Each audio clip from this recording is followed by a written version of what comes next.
నమస్తే, welcome to news twilight. నేను శ్రీలత. బులెటిన్ల ముందుగా హెడ్లైన్స్ చూద్దాం. సిట్ విచారణకు విజయసాయిరెడ్డి డుమ్మా, విచారణకు హాజరు కాలేనని సమాచారం.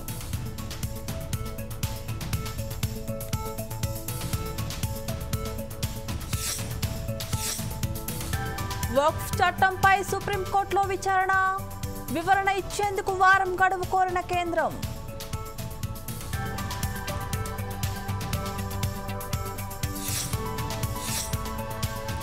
కామారెడ్డి జిల్లాలో కల్లు బాధితుల వింత ప్రవర్తన, కల్లు దొరక్క పిచ్చిగా ప్రవర్తిస్తున్న బాధితులు.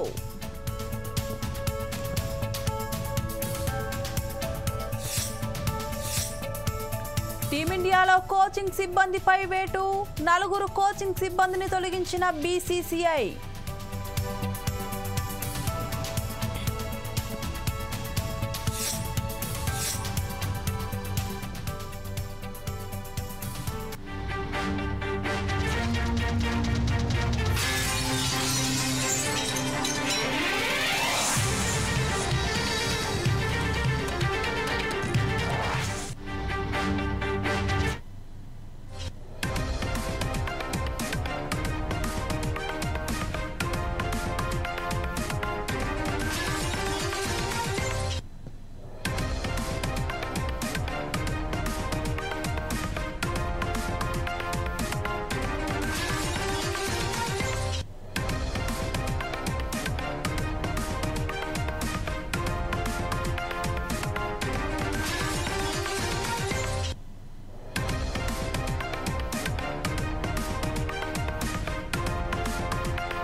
జగన్ అక్రమాస్తుల కేసులో దాల్మియా సిమెంట్స్ ఆస్తులను ఈడీ అటాచ్ చేసింది. 793 కోట్ల రూపాయల విలువైన ఆస్తులను అటాచ్ చేసినట్లు తెలిపింది. కడప జిల్లాలో 417 హెక్టార్ల సున్నపు రాయి గనులను అప్పటి వైఎస్ఆర్ ప్రభుత్వం దాల్మియా సిమెంట్స్ కు లీజుకిచ్చింది. ఇందులో అక్రమాలు చోటు చేసుకున్నాయని సిబిఐ గతంలోనే ఆరోపించింది. జగన్ తో కలిసి దాల్మియా సిమెంట్స్ అక్రమంగా సున్నపు రాయి గనుల లీజులు పొందినట్లు సిబిఐ 2013లో ఛార్జ్ షీట్ దాఖలు చేసింది. తద్వారా జగన్ సుమారు 150 కోట్ల రూపాయల మేర అక్రమంగా లబ్ధి పొందినట్లు అందులో పేర్కొంది. రఘురామ్ సిమెంట్స్ లో 95 కోట్ల రూపాయల విలువైన షేర్లు, 55 కోట్ల రూపాయలు హవాలా రూపంలో దాల్మియా సిమెంట్స్ ఇచ్చినట్లు అభియోగం మోపింది. సిబిఐ ఛార్జ్ షీట్ ఆధారంగా మనీ లాండరింగ్ కోణంలో ఈడీ దర్యాప్తు చేపట్టింది. తాజాగా 793 కోట్ల రూపాయల విలువైన ఆస్తులు అటాచ్ చేసింది.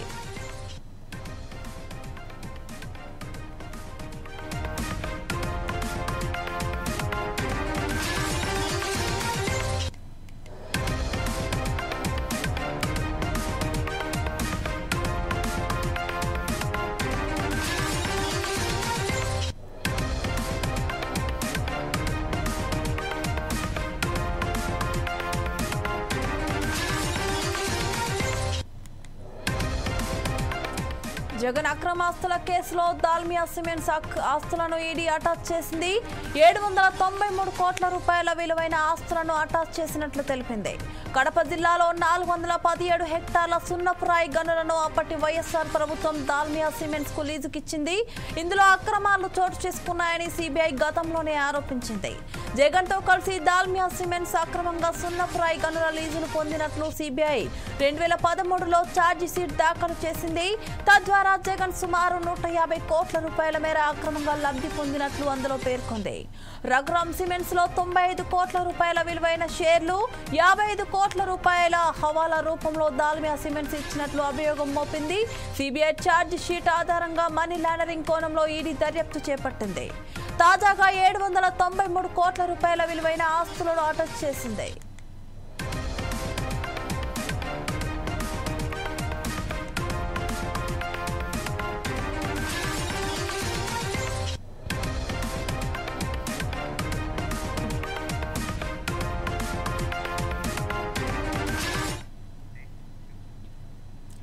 టాలీవుడ్ యువ నటుడు రాజ్ తరుణ్ అతడి మాజీ ప్రేయసి లావణ్యల వివాదం మరోసారి తెరపైకి వచ్చిన విషయం తెలిసిందే. లావణ్య ఉంటున్న రాజ్ తరుణ్ ఇంటిని ఆమె వదిలి వెళ్లాలని రాజ్ తరుణ్ తల్లిదండ్రులు బుధవారం వాగ్వాదానికి దిగారు. అయితే ఈ విషయంలో రాజ్ తరుణ్ తల్లిదండ్రులు తన మీద 15 మందితో కలిసి ఒకేసారి దాడికి దిగారని లావణ్య ఆరోపించింది. తాజాగా ఇదే విషయంపై కంప్లైంట్ ఇవ్వడానికి హైదరాబాద్ లోని నార్సింగ్ పోలీసులను ఆశ్రయించింది.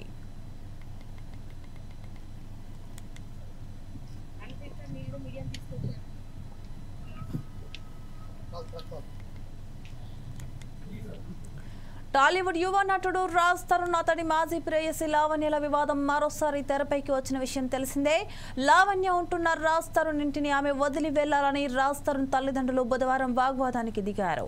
అయితే ఈ విషయంలో రాజ్ తరుణ్ తల్లిదండ్రులు తన మీద 15 మందితో కలిసి ఒకేసారి దాడికి దిగారని లావణ్య ఆరోపించింది. తాజాగా ఇదే విషయంపై కంప్లైంట్ ఇవ్వడానికి హైదరాబాద్ లోని నార్సింగి పోలీసులను ఆశ్రయించింది.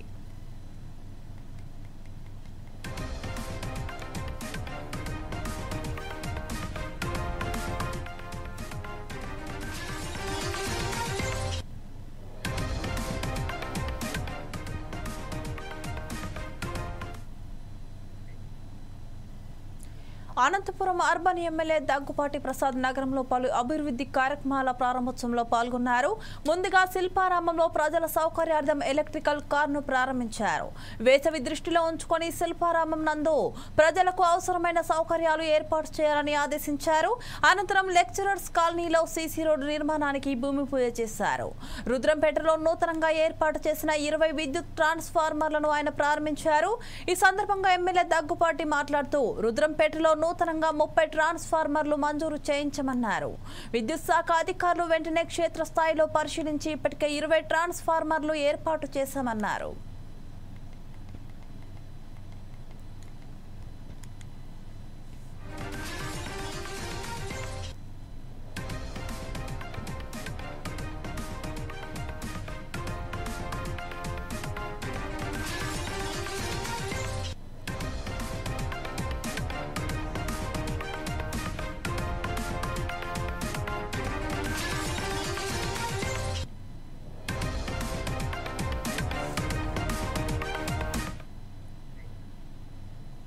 కుత్బుల్లాపూర్ దుండిగల్ మున్సిపల్ కార్మికులకు గత 3 నెలలుగా వేతనాలు ఇవ్వడం లేదని దుండిగల్ మున్సిపల్ ఎదుట నిరసన తెలియజేశారు. ముఖ్యమంత్రి రేవంత్ రెడ్డి ప్రతి నెల జీతాలు వస్తున్నాయని చెబుతున్నారు. ఇక్కడ మాత్రం కార్మికులకు 17వ తారీఖు వచ్చిన జీతాలు లేని పరిస్థితి. జీతాలు ఇవ్వకపోవడంతో అద్దె కట్టలేక నిత్యావసర సరుకులు తీసుకోలేక చాలా ఇబ్బందులు ఎదుర్కొంటున్నామని తక్షణమే మున్సిపల్ కమిషనర్ మా వేతనాలు చెల్లించాలని డిమాండ్ చేశారు.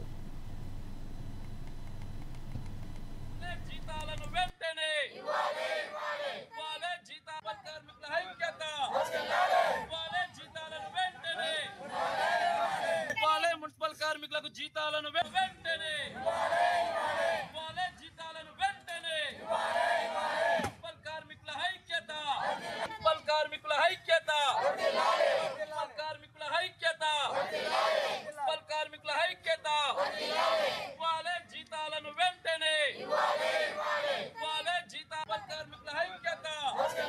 ఇవ్వాలి జీతాలను వెంటనే ఇవ్వాలి, మున్సిపల్ కార్మికులకు జీతాలను వెంటనే ఇవ్వాలి, జీతాలను వెంటనే మున్సిపల్ కార్మికుల ఐక్యత, మున్సిపల్ కార్మికుల ఐక్యత, మున్సిపల్ కార్మికుల ఐక్యత, మున్సిపల్ కార్మికుల ఐక్యత. ఇవ్వాలి జీతాలను వెంటనే ఇవ్వాలి, జీతాల కార్మికుల ఐక్యత. ఇవ్వాలి జీతాలను వెంటనే ఇవ్వాలి, మున్సిపల్ కార్మికులకు జీతాలను వెంటనే. ఓఎన్జీసీ సంస్థ ద్వారా స్థానిక ప్రాంతాల అభివృద్ధిని చేసుకోవడం మా హక్కు అయినా అభివృద్ధిని చేసి తీరాలని అంబేద్కర్ కోనసీమ జిల్లా ఆలమూరు మండలం పెద్దపల్లి గ్రామం ఆంధ్రప్రదేశ్ కాలుష్య నియంత్రణ మండలి ఆధ్వర్యంలో జరిగిన ప్రజాభిప్రాయ సేకరణ కార్యక్రమంలో కొత్తపేట ఎమ్మెల్యే బండారు సత్యానందరావు డిమాండ్ చేశారు. అలాగే 8,110 కోట్ల రూపాయల ప్రాజెక్టుకు సంబంధించి ఓఎన్జీసీ సంస్థ కార్యకలాపాలు నిర్వహించడానికి చేస్తున్న ప్రజా అభిప్రాయ సేకరణలో అభిప్రాయాలను సేకరించి వాటిని పరిశీలించాలన్నారు. అలాగే స్థానిక ప్రజాప్రతినిధులు గ్రామాల అభివృద్ధి కోసం కోరిన మేరకు నిధులను మంజూరు చేయాలని కోరారు. ఈ కార్యక్రమంలో కూటమి నాయకులు కార్యకర్తలు పాల్గొన్నారు. ప్రధానంగా ఓఎన్జీసీ అంటే ఒక విధమైన దురాభిప్రాయం బలంగా ఉంది. దానికి కారణం మా సంపద అంతా తరలించుకుపోతున్నారు. మా ప్రాంత అభివృద్ధికి సంబంధించేసరికి మాకంతా అన్యాయమే జరుగుతుంది. ఈ ప్రాంత అభివృద్ధికి ఇక్కడి నుంచి తరలించి వెళ్తున్నటువంటి సంపద ఏ విధంగానూ కూడా ఉపయోగపడలేదు అనేది ప్రజల్లో చాలా బలంగా ఉంది. ఒక పక్క జాతీయ సంపద, దేశ అభివృద్ధి, ఇందులో భాగంగా ఎక్కడ ఏ వనరులు ఉన్నా దేశ అభివృద్ధికి ఉపయోగించడంలో అందరూ సహకరించాల్సిన అవసరం ఉంది. కానీ ఒక పక్క దేశ అభివృద్ధికి సహకరిస్తూనే సహజ సంపదలు ఇక్కడ తరలి తీసుకువెళ్ళి దేశానికి ఉపయోగపడుతున్నా ఈ ప్రాంతానికి ఉపయోగపడవలసిన బాధ్యత ప్రభుత్వాల మీద, సంస్థల మీద ఉంది. మరి ప్రధానమైనటువంటి సంస్థ మనకు ఓఎన్జీసీ సంస్థ. మరి అందులో భాగంగా మన ప్రాంతంలో అనేక ఆపరేషన్స్ జరుగుతూ ఉన్నాయి. వెల్స్ కానీ, డ్రిల్లింగ్ ఆపరేషన్స్ కానీ, గ్యాస్ వెలికి ఎత్తు కానీ, ఇవన్నీ వీటన్నిటికి సంబంధించి గతంలో కూడా, ఎందుకంటే గతంలో ఏదో సమస్య వచ్చినప్పుడు, అక్కడ బ్లోఅవుట్లు వచ్చినప్పుడు, లేదా అక్కడ వాటర్ పొల్యూషన్ జరిగినప్పుడు మన ప్రాంతంలో కూడా దేవరపల్లి చాలా చోట్ల బ్లోఅవుట్లు వచ్చాయి. లేదా బెల్లకూరులో గ్రౌండ్ వాటర్లు కూడా పొల్యూట్ అయ్యి అంటే కొబ్బరి చెట్లు తెచ్చిపోయి ఆ ప్రాంతంలో కూడా పంటలు పండించడానికి కూడా ఉపయోగపడే పరిస్థితులు కూడా మనం చూసాం. ఇందులో కొంత అరాకొర సహాయంగా ఓఎన్జీసీ సహకారం చేస్తున్నది మనం చూస్తూ ఉన్నాం. కానీ దానికి తగ్గ రీతిలో మరి సంస్థ ఆదుకోవాల్సిన అవసరం ఉంది. ఇదే ఈనాడు ఇప్పుడు మాట్లాడిన పెద్దలందరూ చూస్తామండి, ఈ ప్రాంతంలో మరి మా గ్రామాలకు ఏం జరిగింది, చుట్టుపక్కల ప్రజాప్రతినిధులు, సర్పంచులు, ప్రజలు చాలా మంది ముందుగా మాట్లాడారు. వారందరూ అభిప్రాయాలు మనందరం చూసాం. ప్రధానంగా ఓఎన్జీసీ అంటేనే ప్రజల్లో ఒక విధమైన దురాభిప్రాయం బలంగా ఉంది. ఖమ్మం జిల్లా నేలకొండపల్లి మండలం నాచపల్లి గ్రామంలో భూభారతి రెవెన్యూ సదస్సులు ప్రారంభమయ్యాయి. ఈ కార్యక్రమంలో ముఖ్య అతిథిగా అసిస్టెంట్ కలెక్టర్ శ్రీజ పాల్గొన్నారు. రాష్ట్ర వ్యాప్తంగా 4 మండలాల్లోని అన్ని గ్రామాల్లో రెవెన్యూ సదస్సులు, భూ సమస్యలు ఉన్న ప్రతి ఒక్కరూ దరఖాస్తు చేసుకునే అవకాశం ఉందన్నారు. రెవెన్యూ సదస్సులో రైతులందరూ పాల్గొని జయప్రదం చేయాలని రెవెన్యూ మంత్రి పొంగులేటి శ్రీనివాసరెడ్డి కోరారు. నేటి నుంచి 30వ తేదీ వరకు మండలంలోని అన్ని గ్రామాల్లో రెవెన్యూ సదస్సులు జరగాలని తెలియజేశారు.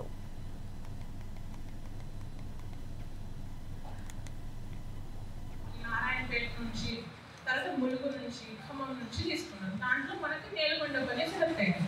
నేలకొండపల్లిలో అయితే ఏం చేస్తారు దీంట్లో అంటే, మీకు ఒక ఫామ్ చూపించుకుంటారు ఆర్డీఓ. ఇది ఫామ్, ఓకే. ఈ ఫామ్ ఒక 2 సైడ్ల ఫామ్ ఉంది. ఇది ఎవరెవరికైతే ఇంతకుముందు ఉన్న పోర్టల్లో ఇబ్బందులు ఉన్నాయో, కమ్యూనికేషన్లో కానివ్వండి, ఇంకేదైనా విధానంలో కానివ్వండి, దీంట్లో మీరు ఈ ఫామ్లో నింపి పెడతారు. అయితే 17వ తారీఖు అంటే ఈ రోజు నుంచి 30వ తారీఖు వరకు మా 2 టీంలు 6 మెంబర్లు ఉంటారనమాట. 6 మెంబర్లు తహసీల్దార్ గారు లీడ్ చేస్తారు. తహసీల్దార్ క్యాడర్ ఆఫీసర్ మీ ప్రతి గ్రామ పంచాయతీకి వచ్చి మీకు ఇబ్బందులు ఉన్నాయి ఇంతకుముందు పోర్టల్లో ఏంటి, అవి ఆ సమస్య ఏంటి, వాటికి కావాల్సిన ఇంపార్టెంట్ డాక్యుమెంట్స్ అంటే మీరు ఇంతకుముందు మీ పహానీ రికార్డులు ఉండొచ్చు, లేకపోతే వాటి చదవైన రిజిస్ట్రేషన్ డాక్యుమెంట్ ఏదైనా ఉండొచ్చు. ఏదైతే దీంట్లో పేర్కొన్నానో దానికి సంబంధించిన డాక్యుమెంట్స్ మీకు వివరంగా వివరిస్తారు తహసీల్దార్ గారు. మళ్ళీ ఆర్డీఓ గారు వివరిస్తారు, మళ్ళీ తహసీల్దార్ గారు తీసుకుంటారు. ఇలా 2 టీంల వాళ్ళు కూడా రోజు మొత్తం అంటే 9 గంటల నుంచి పొద్దున అండ్ సాయంత్రం 5 గంటల వరకు మీకు అందుబాటులో ఉంటారు. మీ రైతు వేదికలో కానివ్వండి, పంచాయతీ ఆఫీస్లో కానివ్వండి, ఏదైతే మీకు సౌకర్యంగా ఉంటుంది. ఆ ముందు రోజు, ఈరోజు మొదటి రోజు కాబట్టి మీకు ఫామ్స్ చేతిలో కొంతమందికి ఉన్నాయి.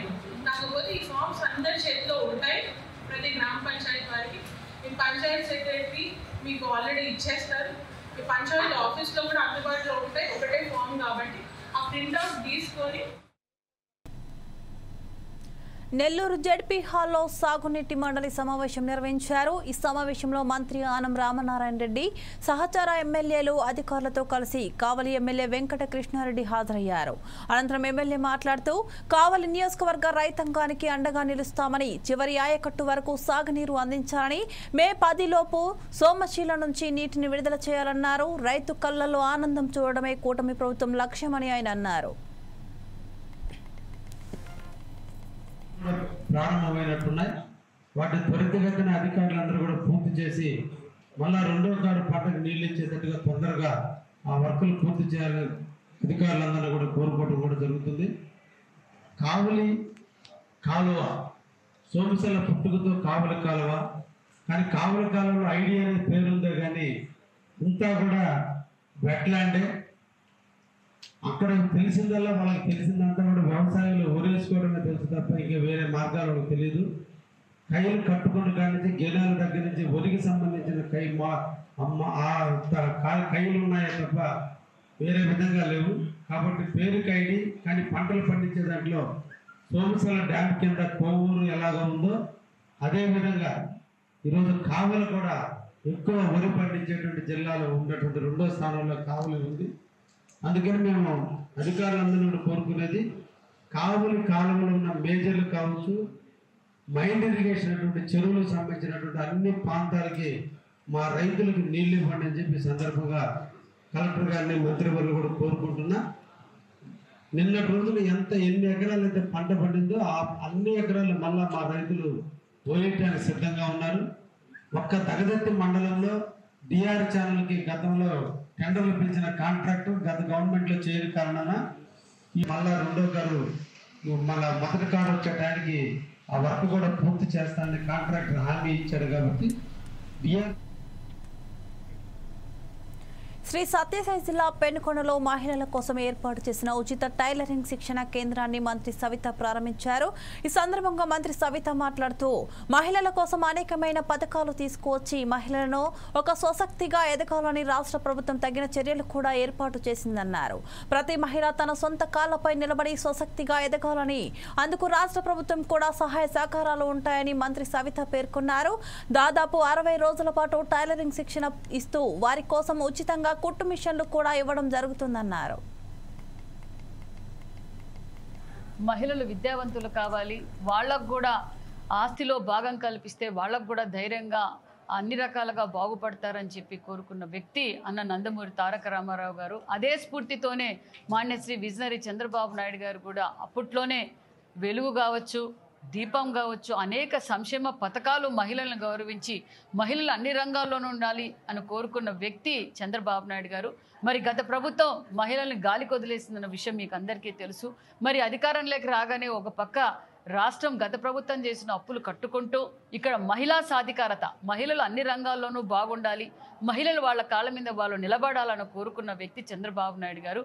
మరి ఈ సుమారుగా మహిళా దినోత్సవం రోజున ఒక మహిళలకు ఉచిత టైలరింగ్ శిక్షణ ఇస్తూ వారికి ఒక కుట్టు మిషన్ కూడా పంపిణీ చేయాలని గొప్ప సంకల్పంతో మొన్నటి మార్చి 8 రోజున మహిళా దినోత్సవం రోజు 1,02,000 మందికి ట్రైనింగ్ ఇస్తూ వారికి కుట్టు మిషన్ కూడా ఈరోజు మేము కుట్టు మిషన్ ట్రైనింగ్ అయిపోయిన తర్వాత కుట్టు మిషన్ కూడా అందజేస్తామన్న విషయాన్ని కూడా మీకు తెలియజేస్తున్నాం. ముఖ్యమంత్రి గారు కోరుకుంటుండేది ఒక్కటే, ప్రతి ఒక్క మహిళ ఎంటర్ప్రైనర్ను తయారు చేయాలి. ఎందుకంటే ఒక మహిళ తన కాళ్ళ మీద తాను నిలబడితే ఆ కుటుంబంతో పాటు పరిసరాలు కూడా బాగుపడతాయని తెలుసుకున్న వ్యక్తి చంద్రబాబు నాయుడు గారు. కాబట్టి మహిళలు అన్ని రంగాల్లోనూ ఉండాలని ఒక పక్క కుట్టు మిషన్లు ఇస్తూ ఒక పక్క ఎంఎస్ఎంఈ ద్వారా స్వయం ఉపాధి పథకాలు కూడా అందజేస్తామన్న విషయాన్ని కూడా మేము తెలియజేస్తూ మళ్ళీ మహిళలకు మరికొన్ని స్కిల్స్, వాళ్ళలో ఉన్న స్కిల్స్ను బయటికి తీసి వాళ్ళ కాళ్ళ మీద వాళ్ళు నిలబడే విధంగా తయారు. వికారాబాద్ జిల్లా పోడూరు మండల కేంద్రంలో ఏర్పాటు చేసిన భూభారతి అవగాహన సదస్సులో పొంగిరెడ్డి శ్రీనివాసరెడ్డి పాల్గొన్నారు. అనంతరం మంత్రి పొంగిరెడ్డి శ్రీనివాసరెడ్డి మాట్లాడుతూ పథకాల అమలును ప్రతిపక్షాలు ఓరవడం లేదన్నారు. ధరణిలో సమస్యలు ఉన్నాయి, బీఆర్ఎస్ ఎమ్మెల్యేలే చెప్పారన్నారు. ధరణిని అడ్డం పెట్టుకుని బీఆర్ఎస్ లక్షలాది ఎకరాలు కొల్లగొట్టిందని ఆరోపించారు. భూభారతితో సమస్యలు తీరుస్తామన్నారు పొంగిరెడ్డి శ్రీనివాస్. ఒక్క పైసా చెల్లించకుండానే భూ సమస్యలు పరిష్కరిస్తామని చెప్పారు. అధికారులే ప్రజల దగ్గరకు వెళ్లి భూ సమస్యలు పరిష్కరిస్తారని చెప్పారు. పేదల కష్టాలు తీర్చడమే ప్రభుత్వ లక్ష్యమన్నారు.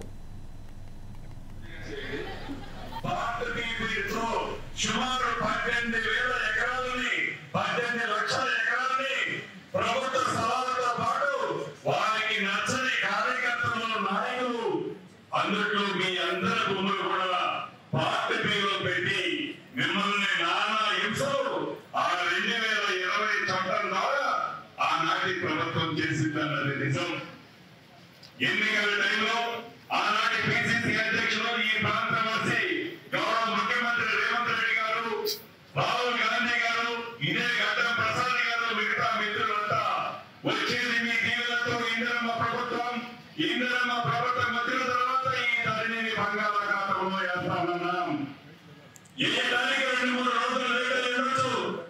అన్న మాట ప్రకారం బంగాళాఖాతంలో వేయడం అంటే ఆ కంప్యూటర్ను తీసుకెళ్లి బంగాళాఖాతంలో వేయడం కాదు. ఆ చట్టాన్ని ప్రజలకు ఇబ్బంది కలిగించిన చట్టాన్ని పూర్తిగా రూపం మార్పించి ఈనాడు 2025 భూపాస్తి చట్టాన్ని తీసుకొచ్చి ప్రజలకి ఫ్రెండ్లీగా స్నేహంగా ఉండే ఈ చట్టంతో సామాన్య ప్రజలకి గ్రామీణ ప్రజలకి ఒక భరోసా కల్పించే చట్టాన్ని ఈనాడు మన ప్రభుత్వం తీసుకొచ్చింది. ఒక నిజం, ఆనాడు ప్రజలందరూ తహసీల్ ఆఫీసుల చుట్టూ ఆర్డీఓ ఆఫీసుల చుట్టూ ప్రతి అప్లికేషన్ కి 1000 రూపాయలు చొప్పున కట్టి చెప్పు అడిగిందాక రెవెన్యూ ఆఫీసుల చుట్టూ మీరందరూ తిరిగిన ఇందాక మిత్రులు చెప్పినట్టు ఆత్మహత్యలు చేసుకున్న ఆనాటి పెద్దలకి దొరలకి మనసు కలగల. కానీ ఈనాడు పేదోడు ప్రభుత్వం కోసం, పేదోడు కష్టాలు నెరవేర్చడం కోసం, పేదోడు కన్నీరు తినడం కోసం ఏదైతే ఇండియా ప్రభుత్వం మన ప్రభుత్వం తెచ్చుకున్నామో ఈ ప్రభుత్వం ఈ గ్రామాలకి రెవెన్యూ సిబ్బంది వస్తారు. భారతీయ పేరుతో సుమారు